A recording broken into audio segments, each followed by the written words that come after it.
Lucas capítulo 12. Avisos e encorajamentos. Nesse meio tempo, tendo-se juntado uma multidão de milhares de pessoas, ao ponto de atropelarem umas às outras, Jesus começou a falar primeiramente aos seus discípulos, dizendo: Tenham cuidado com o fermento dos fariseus, que é a hipocrisia. Não há nada escondido que não venha a ser descoberto, ou oculto que não venha a ser conhecido. O que vocês disseram nas trevas será ouvido à luz do dia, e o que vocês sussurraram aos ouvidos dentro de casa, será proclamado dos telhados. Eu digo a vocês, meus amigos, não tenham medo dos que matam o corpo e depois nada mais podem fazer. Mas eu mostrarei a quem vocês devem temer. Temam aquele que, depois de matar o corpo, tem poder para lançar no inferno. Sim, eu digo a vocês, a esse vocês devem temer. Não se vendem 5 pardais por 2 moedinhas. Contudo, nenhum deles é esquecido por Deus. Até os cabelos da cabeça de vocês estão todos contados. Não tenham medo, vocês valem mais do que muitos pardais. Eu digo a vocês: quem me confessar diante dos homens, também o Filho do Homem o confessará diante dos anjos de Deus. Mas aquele que me negar diante dos homens será negado diante dos anjos de Deus. Todo aquele que disser uma palavra contra o Filho do Homem será perdoado, mas quem blasfemar contra o Espírito Santo não será perdoado. Quando vocês forem levados às sinagogas e diante dos governantes e das autoridades, não se preocupem com a forma pela qual se defenderão, ou com o que dirão, pois naquela hora o Espírito Santo ensinará o que deverão dizer. A ilustração do rico homem. Alguém da multidão lhe disse: Mestre, dize a meu irmão que divida a herança comigo. Respondeu Jesus: Homem, quem me designou juiz ou árbitro entre vocês? Então lhes disse: Cuidado! Fiquem de sobreaviso contra todo tipo de ganância, a vida de um homem não consiste na quantidade dos seus bens. Então lhes contou esta parábola. A terra de certo homem rico produziu muito. Ele pensou consigo mesmo: O que vou fazer? Não tenho onde armazenar minha colheita. Então disse: Já sei o que vou fazer. Vou derrubar os meus celeiros e construir outros maiores, e ali guardarei toda a minha safra e todos os meus bens. E direi a mim mesmo: Você tem grande quantidade de bens, armazenados para muitos anos. Descanse, coma, beba e alegre-se. Contudo, Deus lhe disse: Insensato! Esta mesma noite a sua vida será exigida. Então, quem ficará com o que você preparou? Assim acontece com quem guarda para si riquezas, mas não é rico para com Deus. Não se preocupem. Dirigindo-se aos seus discípulos, Jesus acrescentou: Portanto eu digo a vocês: não se preocupem com sua própria vida, quanto ao que comer, nem com seu próprio corpo, quanto ao que vestir. A vida é mais importante do que a comida, e o corpo, mais do que as roupas. Observem os corvos. Não semeiam nem colhem, não têm armazéns nem celeiros, contudo, Deus os alimenta. E vocês têm muito mais valor do que as aves. Quem de vocês, por mais que se preocupe, pode acrescentar uma hora que seja a sua vida?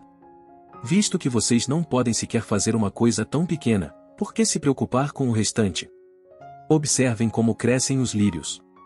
Eles não trabalham nem tecem. Contudo, eu digo a vocês que nem Salomão, em todo o seu esplendor, vestiu-se como um deles. Se Deus veste assim a erva do campo, que hoje existe e amanhã é lançada ao fogo, quanto mais vestirá vocês, homens de pequena fé. Não busquem ansiosamente o que comer ou beber, não se preocupem com isso. Pois o mundo pagão é que corre atrás dessas coisas, mas o Pai sabe que vocês precisam delas. Busquem, pois, o reino de Deus, e essas coisas serão acrescentadas a vocês. Não tenham medo, pequeno rebanho, pois foi do agrado do Pai dar o reino a vocês. Vendam o que têm e deem esmolas. Façam para vocês bolsas que não se gastem com o tempo, um tesouro nos céus que não se acabe, onde ladrão algum chega perto e nenhuma traça destrói. Pois, onde estiver o seu tesouro, ali também estará o seu coração. Sejam vigilantes. Estejam prontos para servir e conservem acesas as suas candeias. Como aqueles que esperam seu senhor voltar de um banquete de casamento, para que, quando ele chegar e bater, possam abrir-lhe a porta imediatamente. Felizes os servos cujo senhor os encontrar vigiando, quando voltar. Eu afirmo que ele se vestirá para servir, fará que se reclinem à mesa, e virá servi-los. Mesmo que ele chegue de noite ou de madrugada, felizes os servos que o Senhor encontrar preparados. Entendam, porém, isto.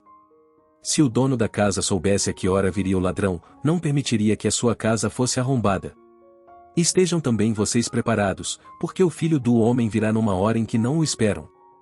Pedro perguntou: Senhor, estás contando esta parábola para nós ou para todos? O Senhor respondeu: Quem é, pois, o administrador fiel e sensato, a quem seu senhor encarrega dos seus servos, para lhes dar sua porção de alimento no tempo devido? Feliz o servo a quem o seu senhor encontrar fazendo assim quando voltar. Garanto que ele o encarregará de todos os seus bens. Mas suponham que esse servo diga a si mesmo: Meu senhor se demora a voltar, e então comece a bater nos servos e nas servas, a comer, a beber e a embriagar-se. O senhor daquele servo virá num dia em que ele não o espera e numa hora que não sabe e o punirá severamente e lhe dará um lugar com os infiéis. Aquele servo que conhece a vontade de seu senhor e não prepara o que ele deseja, nem o realiza, receberá muitos açoites. Mas aquele que não a conhece e pratica coisas merecedoras de castigo, receberá poucos açoites. A quem muito foi dado, muito será exigido, e a quem muito foi confiado, muito mais será pedido. Não pais mais divisões. Vim trazer fogo à terra, e como gostaria que já estivesse aceso. Mas tenho que passar por um batismo, e como estou angustiado até que ele se realize. Vocês pensam que vim trazer paz à terra? Não, eu digo a vocês. Ao contrário, vim trazer divisão. De agora em diante haverá 5 numa família divididos uns contra os outros. 3 contra 2 e 2 contra 3. Estarão divididos pai contra filho e filho contra pai, mãe contra filha e filha contra mãe, sogra contra nora e nora contra sogra. Os sinais dos tempos. Dizia ele à multidão. Quando vocês veem uma nuvem se levantando no ocidente, logo dizem: Vai chover, e assim acontece. E quando sopra o vento sul, vocês dizem: Vai fazer calor, e assim ocorre. Hipócritas! Vocês sabem interpretar o aspecto da terra e do céu. Como não sabem interpretar o tempo presente? Por que vocês não julgam por si mesmos o que é justo? Quando algum de vocês estiver indo com seu adversário para o magistrado, faça tudo para se reconciliar com ele no caminho, para que ele não o arraste ao juiz, o juiz o entregue ao oficial de justiça, e o oficial de justiça o jogue na prisão. Eu digo que você não sairá de lá enquanto não pagar o último centavo.